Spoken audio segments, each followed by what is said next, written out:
We don't know what the chain of custody is. This could have been an Israeli false flag operation. It could have been an opposition in Syria, and one wonders what part of the opposition, false flag operation, or it could have been an actual use by Bashar al-Assad.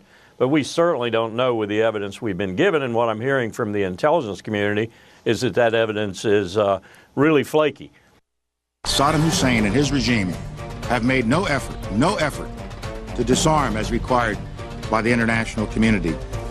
Indeed, the facts and Iraq's behavior show that Saddam Hussein and his regime are concealing their efforts to produce more weapons of mass destruction. That, of course, was the embarrassing presentation of Colin Powell at the United Nations before the Iraq War. Later on, he would have some regrets about that war, of course.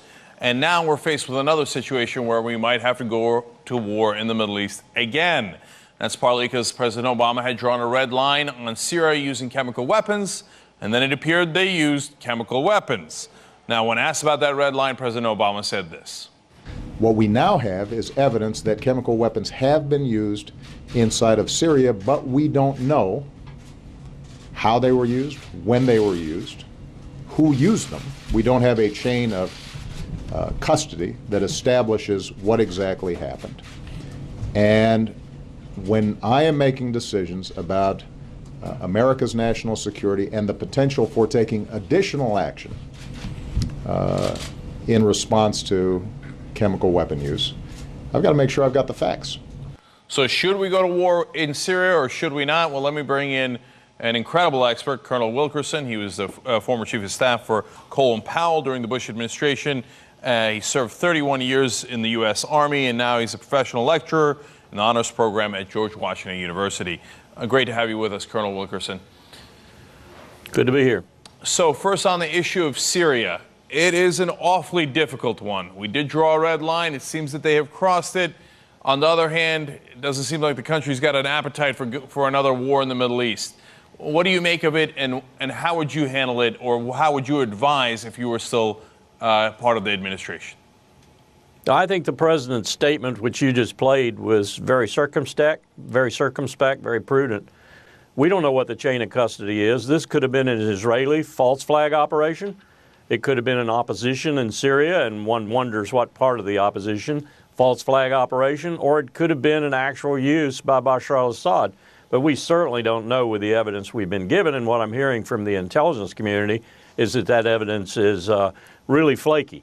So there's no way I would say my red line had been crossed and start something serious in terms of U.S. intervention based on this very flimsy evidence. That's really interesting. You think there's at least some chance that it might have been an Israeli false flag operation? Why would they do that? What would be the motivation there? I think we've got basically a geostrategically, geopolitical, if you will, inept regime in Tel Aviv right now. I think we saw really startling evidence of that in the fact that President Obama had to tell Bibi Netanyahu, pick up the phone, you idiot, and call Ankara and get yourself out of this strategic isolation you're in right now. Do a reconciliation with Turkey, the most powerful country in the region. Otherwise, Bibi probably would never have done it. Look at Israel's situation right now.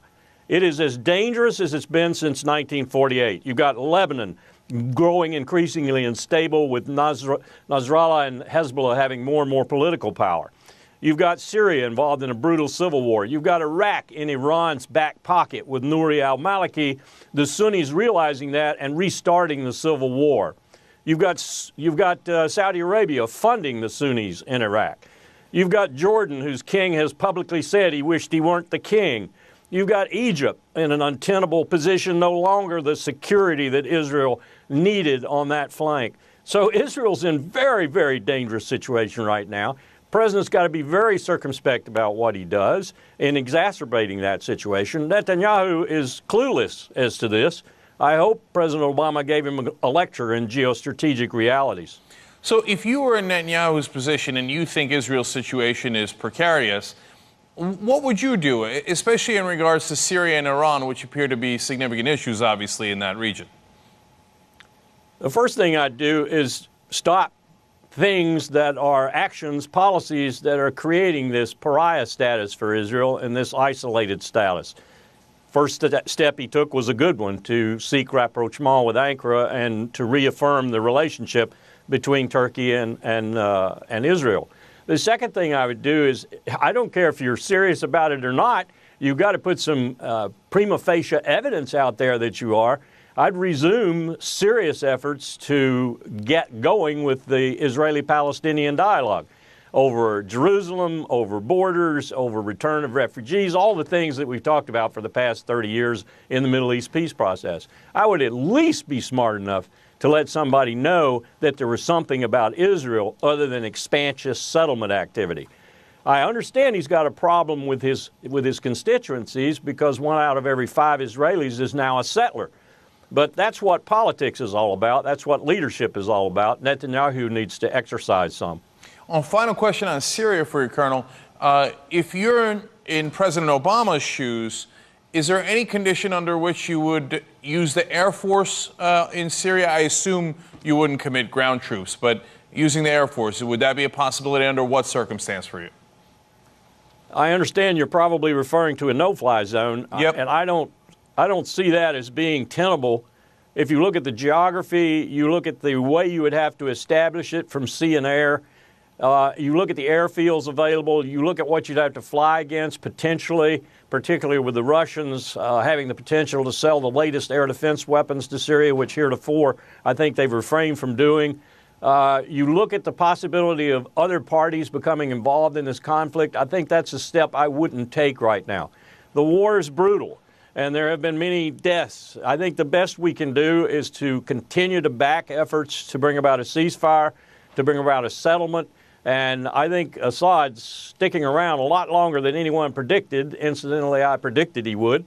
And I think it's a much more difficult situation than many people on both sides give it credit for being. And I would also emphasize that Syria and Iran are one right now, partly because of our policies in the past. So if you want a backdoor into war with Iran, you go through Syria. And that's what people like Lindsey Graham and John McCain and Bob Menendez are trying to effect, is war with Iran. They don't really care about Syria. What they want is Iran. All right, that's really interesting. Now, I also want to move on to one other topic that's very important. That's Guantanamo. Now, I want to give you some numbers about that. We've got about 100 people who are doing a hunger strike there. We've got 86 people who are slated for release but are not being released. They should be free to go, but we won't let them go. And then we've got 46 people in a category where we say we are never going to try them and we are never going to release them. We will indefinitely detain them without ever giving them a trial. Look, I'm going to use harsh language here, but that sounds like a Guantanamo gulag. What should President Obama do about that? Well, he should do a lot more than just throw his rhetoric out as he did the other day. I was stunned at the statements he made, because most of the statements he made decrying things are things that he has indeed created himself. So the first thing I would do is let those people go who have been judged by everyone, the military included, as not being guilty of anything. Let them go. With the 50 or so people who are probably hardcore terrorists, I'd move them into U.S. prisons. They'll be safe as a dollar there. And I would keep them there, and I would turn it over to Congress. I'd put the onus on the Congress. I'd say, if you don't like the fact we haven't given them due process, if you don't like the fact this is indefinite detention, do something about it, Congress. I've moved them into federal prisons. That would get us out of the stigma of being on some other country's soil. It would eliminate Gitmo altogether and eliminate a real problem in our foreign policy with other countries around the world right now. This is not a difficult problem now.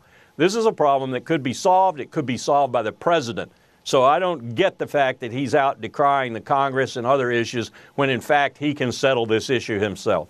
But Colonel Wilkerson, President Obama would say, you don't understand. You know, I would love to close it, and that's why I gave the speech that I did the other day. That's why I put it as one of my campaign promises back in 2008.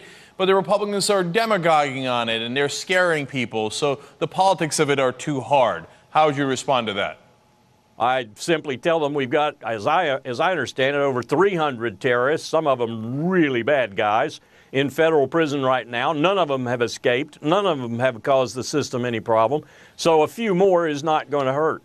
The big problem is going to be what to do with them in the long run. And as I said, this may sound Machiavellian, but I'd play some Machiavelli if I were President Obama. I'd put that on the Congress's back. I'd say these people are in our prisons. If you don't like it, do something about it. All right. And then finally, President Bush unveiled his library. You were, of course, a member of the Bush administration as Colin Powell's chief of staff. Were you invited, and would you have liked to have gone? I wasn't invited, but I went, so to speak. I was in Dallas. I was giving a speech at the University of Dallas. And one of the things I was saying was that I was stunned when I heard Bush outside the library say, and this is almost a direct quote, "I want people to be able to go to this library and see that we lived up to our convictions." And I was taken aback, because what were our convictions? Our convictions were we torture people. Our convictions that we abandoned Geneva, an instrument largely of our own making. Our convictions were that we waged a war of choice, perhaps even an illegal war in Iraq. Our convictions were Guantanamo. What are these convictions you want people to see, President Bush? I think probably the library has obfuscated all that, if not totally wiped it out, and made people who go in there think that the Bush administration was normal and not a bizarre one. Well, I can tell you it was a bizarre one. Colonel Lawrence Wilkerson, he was there, so he would know. Thank you so much for joining us on the Young Turks. Really appreciate it. Thanks for having me. Appreciate it. All right. Now, when we come back, we've got a lot more for you. We're going to switch topics entirely. Jodi Arias